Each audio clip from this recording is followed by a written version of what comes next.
Good afternoon, friends. Today I am going to tell you what happens in the giant transformer model world. And there's quite a lot happening in this world. Let me start by giving you a few introductory facts. We live at the time which people call the new artificial intelligence spring. It's hard to give any specific names, but many people agree that it started around 2010 or 2012. Well, that was the time when at the image recognition contest, AlexNet won the award, and that opened up the possibility to use convolution-based networks. Many successes have been linked to the computer vision models. However, there are very many interesting things happening in the field of natural language processing. Over the journey that convolution networks have traveled to the current point in time, we have seen three technology revolutions in the field of natural language recognition. I am going to tell you a bit more about it. It all started in early 2000s when Joshua Bendra and his students started looking at vector representation of semantics, what we can do to deliver information about meaning of words to a neuron network. The basis of this work was an idea that the meaning of a word is connected to the context statistics in the context where you find these words. In 2013, the world saw the outcome from this work. That was World 2 WEC. This was the first successful system that presented semantics in a vector form. And at that time, in 2013, we saw the arrival of a technology stack based on vector representations of semantics of a natural language in recurrent neural networks. These models were based on long and short-term networks, and this stack started the first revolution in processing of natural language and deep learning. The technologies went on, and then there was an attention model developed. To understand natural language, it's important to have an attention mechanism to identify the most important parts of any sequence. And in 2014, there was a new attention model that people started using along with recurrent neural networks. And this was the second revolution in natural language processing. As of the third revolution in deep learning and natural language processing, it was associated with the transformer model.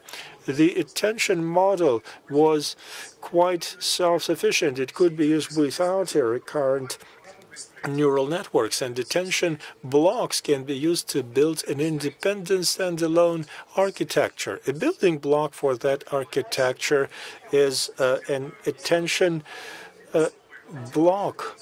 This was the foundation of large transformer models. The big benefit of this model was that it works very well in a parallel mode that allowed to scale up the tasks associated with those missions, and we saw a hardware race, we saw a capacity race. There were new models with a larger number of parameters, and they were increasingly good in processing natural languages. There's a lot of boxes in this chart, and each of them stands for a piece of research that brought about transformer unit modifications or new architectures that were created based on these blocks. We are going to talk about generative models, which people use to generate texts. There's one important point. When text ends up in a neural network, they use a symbol model that cuts a text into several blocks that we call tokens. There's symbols, words, or parts of words, and each of those tokens would receive a built-in vector which is going to be put in a neural network. The sequence looks quite simple. There's a task to predict the next sequence, and we have to try to guess the distribution and the probability of the next token which should take its place. Many tasks are reduced to generative tasks. There are straightforward generative tasks. We can have dialogues, and then we just generate the next phrase in a dialogue. Draft formation, message formation, text rewriting, text reviews, creation of digests on some materials, text translation, mistake correction. Those are the kinds of tasks that we see in today's models. A recognition of handwritten text or printed text are other categories. There are many words that can be guessed from the context, and this type of language model would help us to recognize the right sequences. There are also tasks that are not generative per se, but they can still be treated in the same way.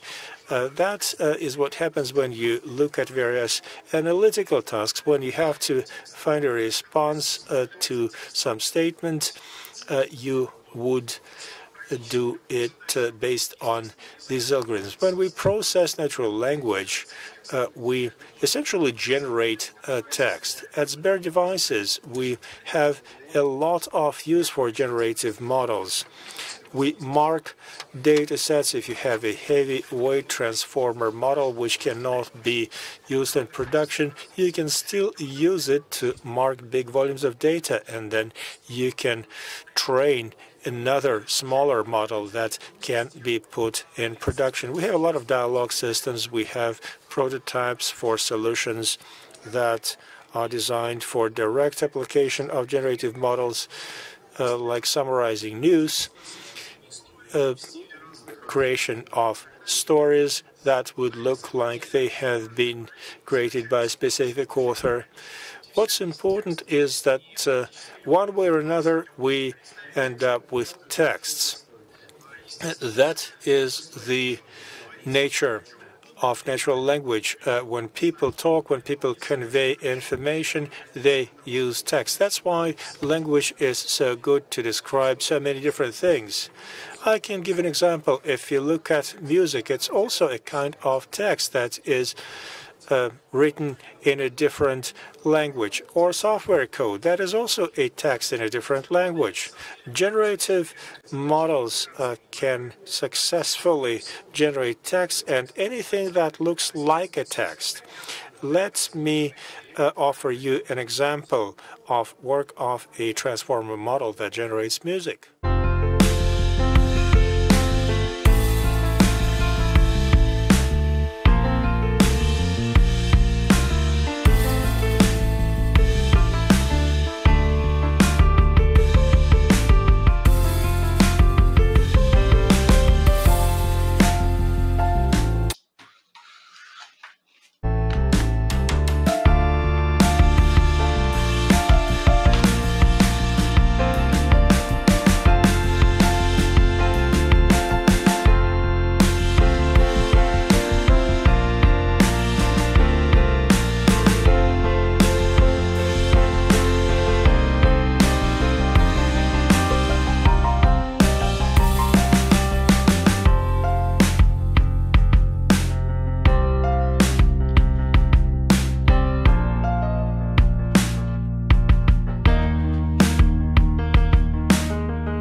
So we continue.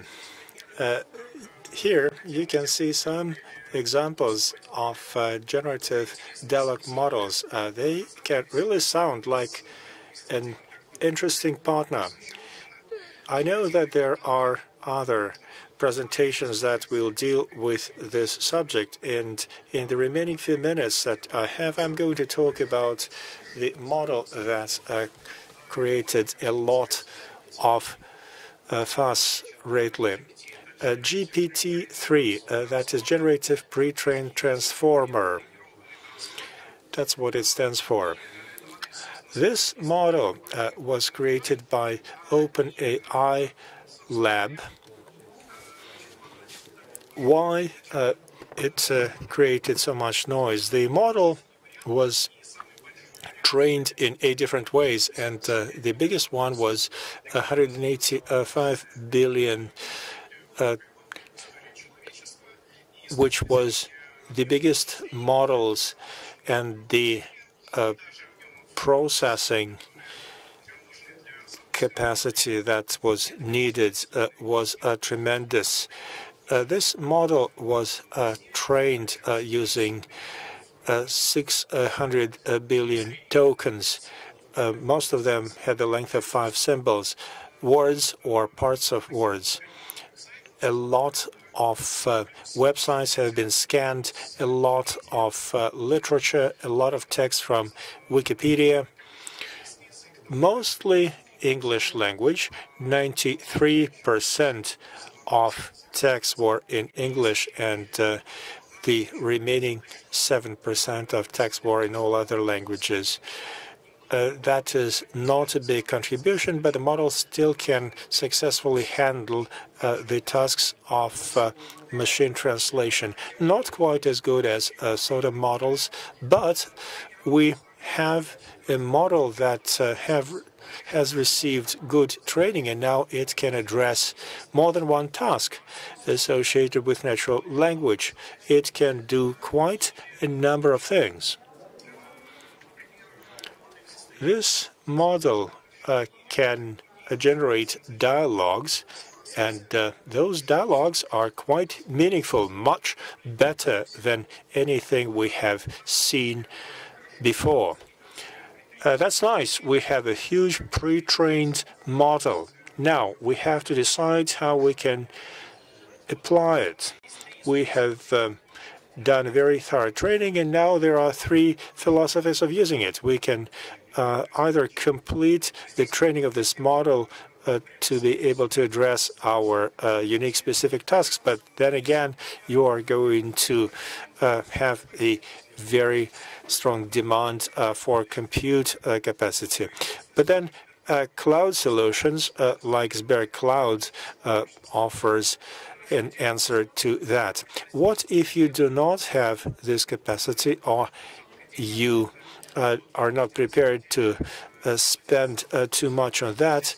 You can find a lighter model, and you can use it along with a large pre-trained model, and this would give you enough answers. Or there is another approach to this. You can do prompt design. 2,048 tokens. You are going to use all necessary examples for the model, and the model is going to guess what you expect from it. This year, we have released a Russian language version. It's not the biggest model in GPT-3 family. Tomorrow you're going to have a presentation by David Rafilovsky, and you will learn a lot more about the prospects in this field. We have quite a serious size of 760 million weights. The data set includes general literature, a lot of news articles, correspondence and social networks, a lot of websites that have been randomly scanned. 90% of all texts were in Russian, 10% were in English. GitHub was a part of this, so the model can play with code as well. Here you can see several funny examples. You can see what this model works. You can see a little children's verse, and here is what the system does with it. When we put a fragment of the code, we get out a very consistent continuation out of the model, and basically leads us to a great idea about this brave new world. And I'm going to show you yet another example which is more complex, with the dialogue involved. Before each statement we add the name of the author, and I think this just one example is enough to continue the dialogue. This text generated turns into a very, very consistent and comprehensible text. What's next? This 3.0 programming, which is based upon this design, has very interesting features. To a certain extent, by developing this input, you are talking this model into making what you actually need. This is what makes principal difference from computing 2.0, where you work with data sets and big models. Here you can create a prototype, just an influx in the beginning, but it may end up with very unexpected outcomes, different effects, so you have to be quite creative with that. I don't have much time to complete this. If you freeze the frames from my presentation, you can see more details with examples. Here is an example with some news and horoscopes. Those texts were meaningless in the first place, so this model created is not second best to the actual journalists who come up with those horoscopes, or anecdotes like harms related have been generated, and the results look quite intelligible and convincing. You can create quite a lot of entertaining services by using this machine approach. And this is what is happening in the world. This is what is changing in the world by using this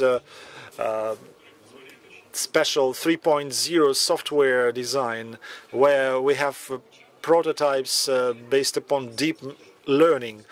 The renaissance of big machines is actually happening, and machine use is very cheap as compared to the use of the qualified programmers, and previously it was just the other way around.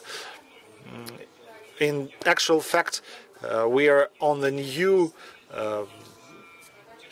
on the new edge, and we are entering the new renaissance, which machines allow us. Quality content can be created out of it very economically. The prototypes design becomes very efficient, and content can be very quickly customized to suit particular users. And if we are moving along with the universal artificial intelligence, you will see that this model will be capable of tackling lots and lots of other tasks. Thank you very much, friends, and if you have questions, I'm open for them. Thank you, Sergey. Quick question. Seems like lots of people have been dreaming about machines learn how to speak, and the world is moving in that direction. If we take this GPT-3 and the whole artificial intelligence, GPT-3, is it in the very beginning or in the first third of this movement before they start talking? GPT-3, well, it takes a long way. You need not have any illusions about it.